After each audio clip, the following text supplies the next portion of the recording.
Écoutez, les pays ne savent plus comment faire. Ils prennent le dossier avec des pincettes parce que c'est un mélange de fraude de la part des agences qui ont recopié les données de Monsanto, qui est la grande firme qui commercialise ce pesticide, le pesticide majeur du monde, de malhonnêteté criminelle parce qu'on connaît les effets.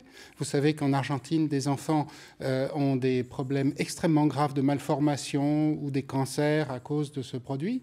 Et puis, il y a aussi un vide législatif énorme, ce qui fait que les agences européennes ne sont en charge que d'évaluer une toute petite partie du produit qui s'appelle le glyphosate. Alors justement, pour qu'on comprenne bien, de quoi s'agit-il quand on parle de glyphosate? Est-ce que c'est la même chose que le Roundup? Non, alors le glyphosate, c'est 30 à 40% du Roundup. Il n'est jamais commercialisé seul, donc il ne devrait pas être évalué seul.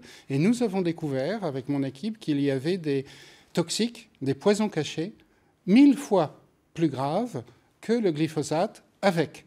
Et ceux-là sont considérés comme inertes et confidentiels par Monsanto. C'est la malhonnêteté criminelle. Et je vais vous faire une révélation ce soir. Nous avons découvert de l'arsenic à l'intérieur des Roundup, qui peuvent très bien expliquer toutes les maladies des paysans du Sri Lanka qui ont des problèmes rénaux extrêmement graves. Donc on meurt de ces problèmes avant même d'avoir des cancers. Alors vous alertez depuis longtemps sur la dangerosité de ces produits.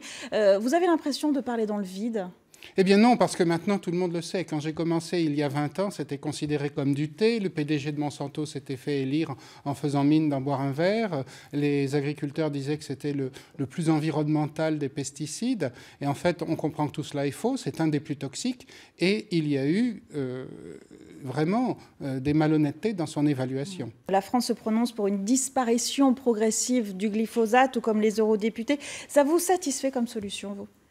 La France a raison, mais vous savez, il y a eu fraude, on devrait interdire. Quand il y a mal-donne ou effet caché, à ce moment-là, c'est une mauvaise intention à la déclaration. On a des solutions de remplacement, il faut les aider progressivement. Effectivement, on ne pourra peut-être pas sortir d'un jour à l'autre, mais il faut certainement que l'État prenne en charge les malhonnêtetés qu'il a couvertes pendant des décennies. Merci beaucoup, professeur Seralini, d'avoir été avec nous ce soir, d'avoir accepté notre invitation pour réagir à cette non-décision de Bruxelles. Merci beaucoup.